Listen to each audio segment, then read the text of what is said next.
In Conversation with Kerry Schafer, award-winning broadcaster, narrator, and author. A deep dive into the writer's craft with the artists and support systems who create the stories we love. Thanks, Lisa. My special guest is my good friend, Kerry Schafer, or as many of you might know her, Kerry Anne King. With 13 novels to her names and the titles of Amazon charts and the Washington Post best-selling author under her belt, Kerry is a master storyteller who loves to hop genres. From fantasy to paranormal mysteries to book club fiction, she's known for her lyrical prose, unforgettable characters, and that touch of magic she weaves into her stories. Her newest book, Party Planning Can Be Murder, hits the shelves in March. It's an amateur sleuth mystery packed with humor, heart, and a dash of romance, perfect for fans of Finlay, Donovan, and the Thursday Murder Club. Today, Kerry's spilling all the behind-the-scenes details, why she decided to take on this book as an indie for fun, slightly chaotic, and publishing under both her identities. And we're also going to talk about her latest project, the One Happy Thing podcast. Kerry Schafer, Kerry Anne King, welcome to the show. Thank you, Terry, and hello from both of us. How do you juggle all this stuff? I don't know. To tell you the truth, honestly, I get up in the morning and I'm like, okay, all right, what would be fun today? I have a what would be fun today list and a what do I absolutely have to do today list. I kind of try and weave them together. And of course, through the day, then a whole bunch of other things that I was not expecting or planning on also pop up. And so it's plate spinning. And are you a late night person? Because you always seem to be on whenever I'm looking to see the green light on my social media things. I am not a late night person. I used to be. I am by nature. By nature, I'm a night owl. I used to be the person who liked my favorite time was probably from 11 p.m. to 2 a.m. in the morning. That was my favorite thing. I loved working the evening shift when I was a nurse or even nights. And then I had kids and I had to learn to get my work done somehow. And I discovered, also, this is the other thing. Not being a morning person, I was really itchy first thing in the morning. So I learned I had to get up before the kids. And then I learned that if I wanted to get anything done writing wise, I had to do that in the morning before I went to work. So out of necessity, I taught myself to get up at 4:00 in the morning. And I did that for so many years that now that I would have options, I just can't stop anymore. It doesn't matter what time I go to bed. I'm awake at 4. So now I guess you could call me a morning person. Just don't talk to me before 9 or 10. Give us the 411 on Party Planning Can Be Murder.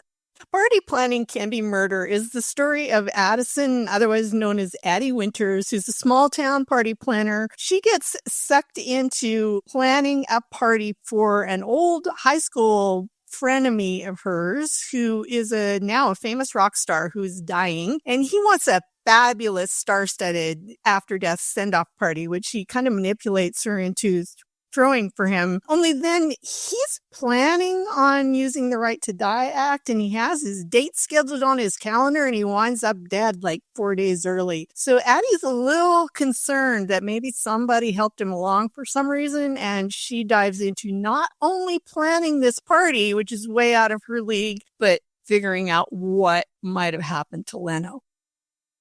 Your characters, especially your protagonists, are all fascinating. How do you build them? They kind of build themselves. I don't know. They show up. Addie showed up. I had the idea for this book and it had a different title. It was originally called Party of One. And I was like, you know what would be fun for a mystery would be someone who plans parties for dead people. And then, well, who would do that? And then Addie just showed up, as my characters usually do, and started talking to me on the page. I think it comes from I've had so much contact with so many interesting people over my life, from doing mental health, from doing crisis work, from being a nurse. I attract interesting people also. So you and I have another thing in common, and that is we write under two different pen names. Does Kerry Anne King have a different voice than Kerry Schafer on the printed page?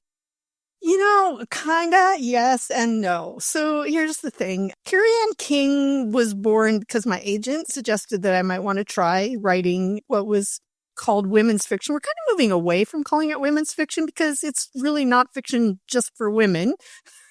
or fiction about just women. It's more psychological drama, family drama, that kind of thing. And I was like, sure, I'm always happy to try something new. And I got a publisher and it kind of took off. So Kerry Anne King had kind of a specific genre, although I brought in my little bits of love for mystery and magic and all of those things that my Kerry Schafer self did. My voice is always kind of the same. I'm an authentic person. I can't be somebody else, which is why when I was asked to get a pen name, I stayed with Kerry. So now we both get to write together, which is like a collaboration kind of, which is really fun. Well, and even in your marketing, it seems that Kerry Schafer and Kerry Anne King kind of intersperse. Do they have separate fan bases, separate newsletters, separate communication? No, we tried that for a while. Note me talking in the plural. I'm a Taurus with a Gemini rising, if anybody's into that sort of thing. So really, I've always felt like I have 3 personalities, which gets complicated. So it is kind of we. For a while, I had 2 different websites and 2 different identities, and I decided this was crazy. Like, readers are really smart. You know what you like. You can figure out that I write both things, and you can see which books you like or don't like. So I brought it all together under All Things Kerry. So my website now is just All Things Kerry. I'm trying to do that on Facebook, but Facebook won't let me consolidate my pages. So, I can't really do it there. But it's kind of fun right now. I had so much fun with this book because I wasn't trying to kind of separate out those 2 genres. I was able to say, hey, I, as me, really love that psychological stuff, but I also really love the quirky characters and I love the mystery and I love putting humor with my darker themes because, why wouldn't I have funny stuff with funerals? Because that's the way I am.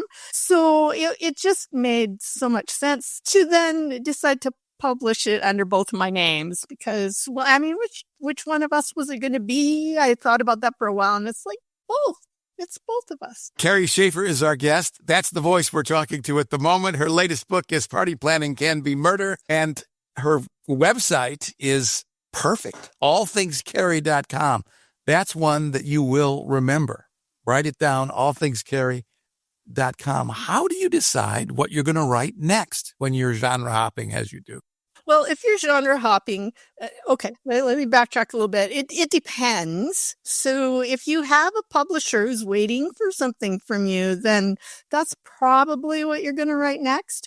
When you're in a situation as I was, where you've done 7 books under the pen name of Kerry Anne King, and then your publisher decides that maybe they don't want the next book from you, then you're in the very lucky position of going, hey, what would be fun? What would I like to write next? What would be fun? Which this time around happened to be an amateur sleuth murder mystery because I love reading those. What have you learned from publishing independently with this book?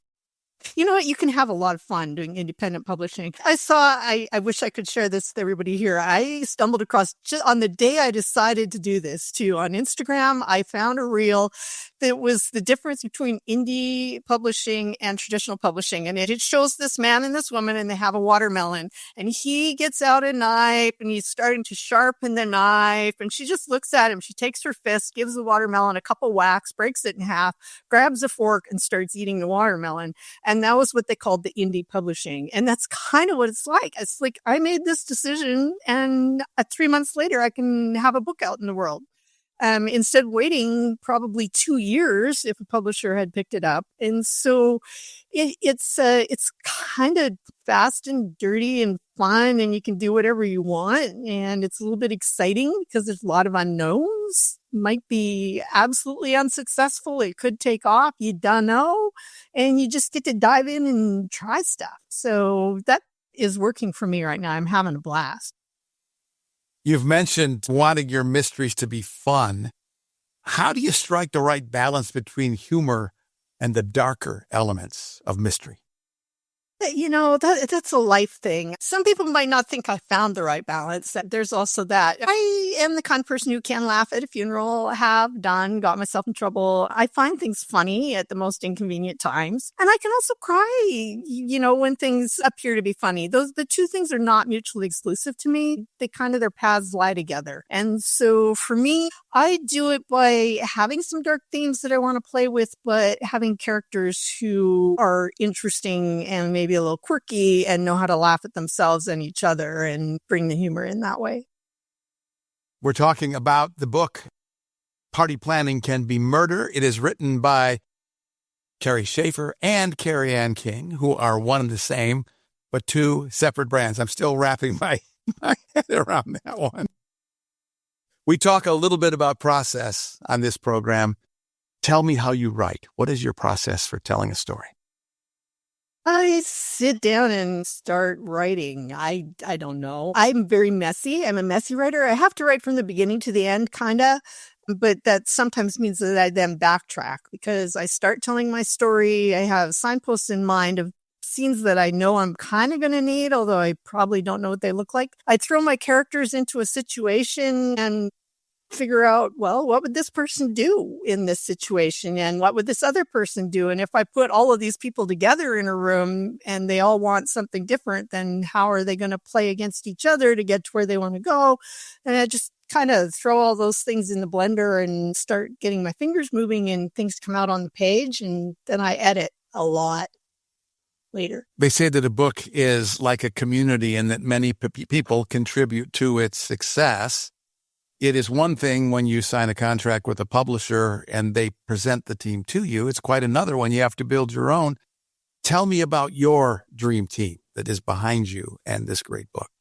Okay, so with this book, I really literally did put together what I call the dream team. And my goal for publishing this book, I sat down and asked myself, how much fun could I have publishing Party Planning Can Be Murder, and what would make it the most fun, and how do I want that to look? And some of the answer was that I want people to work with who will be fun. And I actually took that in mind when I was looking for my cover designer, my editor, my advanced team readers, my narrator. I chose people that I know, could be fun, that we could exchange funny emails with, that I get along with, and that would just help make it a fun process. The cover designer and I were online at the same time working on sometimes the same project, sometimes different, and exchanging stupid comments and emojis and things all day long. And it was just fun, Well, it can be if you get the right people. That's for sure.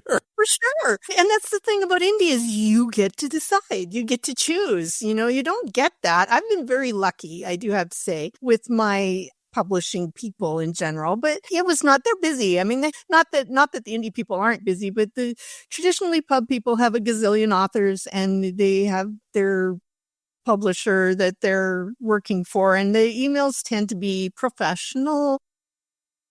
Not as much fun necessarily as... But like ours at all, right?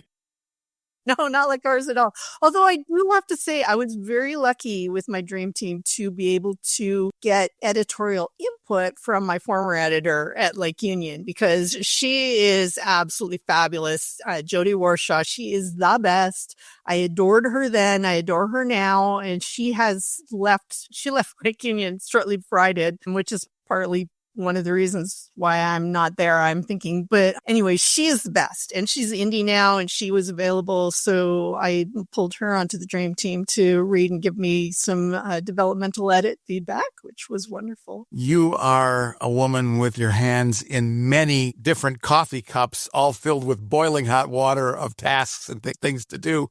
You're one of the best administrators, general managers, business managers I've ever worked for. How did you learn those skills?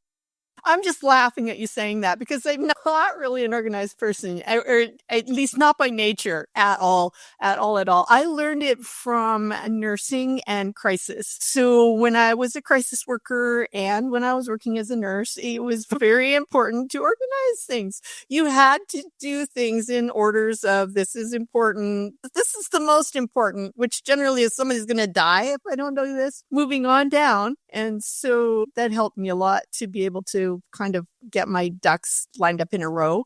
But that's not really, I don't set out in the day as many organized people do. My planner, if you read it, you'd be, what? It's like my scheduling is not really very clear. I am not a spreadsheet girl in general. I don't know. I have lists. I used to be the sticky note queen, but right now there are too many cats and things. It doesn't really work for me. But yeah, I laugh when you say that to me because I don't see myself that way. But thank you. That's the way it appears to me. You're always forcing me on to the next thing and saying, let's get off this call so you can do some work. Well, there is that. Maybe that's because that's the kind of leader I was, too. I tried to keep people focused. Who knows? We're probably attracted to people who are like us or who at least understand our style and can be comfortable working in that zone. Yes, absolutely. And yeah, as my author genie self, I get to, that's the other place I get to choose who I want to work with. And I deliberately surround myself with fun, wonderful, creative people. And that is an amazing life to be living. Kerry Schafer is our guest. We're in conversation about Party Planning Can Be Murder, one of many books that she has written. It is due out in March, and you can find it wherever cool books are sold at that point in time. She is also the proprietor and one of the hosts of a new podcast called One Happy Thing. It's on my podcatcher. I listen to every episode and enjoy it. What is it that makes this thing fun? I love it because, well, it's fun. I mean, come on, one happy thing. We need that, right? Things are scary. Things are scary out in the big wide world. And so we're all about finding ways to find happiness in the small moments. We talk about all sorts of in the moment, little bits of everyday magic. We just did an episode where we actually talked you through doing a heart meditation, and the three of us, me and Maddie Dawson and Jennifer Mormon, again, this is a creative collaboration for the fun of it. I get to hang out with these ladies. We get to meet and record and talk and plan, and it forces us to make time to spend time together, which is good enough reason for me to be actually doing this project. Is One Happy Thing therapeutic for you? It is, actually. It's funny because I've been doing the producing of the podcast, and sometimes I forget. We'll sit down and we'll record a couple episodes at a time. And then when I sit down to run through it, I'm like, oh yeah, that's right. I was really inspired by that thing that Jennifer said, or I loved Sandy's idea. I mean, Jennifer taught us a morning gratitude walk, which is basically just for a couple minutes in the day, you move. And while you're moving, you say out loud the things that make you happy or that you're grateful for. And it's amazingly life transforming, I've found. And so I'm learning from my friends as we're putting this podcast together for listeners. How has One Happy Thing inspired your other creative endeavors? So I have this other project that I'm working on. I have this other book that I'm writing. I had started it and my agent had kind of pitched it at one point to some publishers, but it was far from ready and I didn't really even know what it was at the time. And then I did some more work on it and it just occurred to me the other day that I think the title of this book is going to be One Happy Thing, which is funny because I did not know that until after we did the podcast.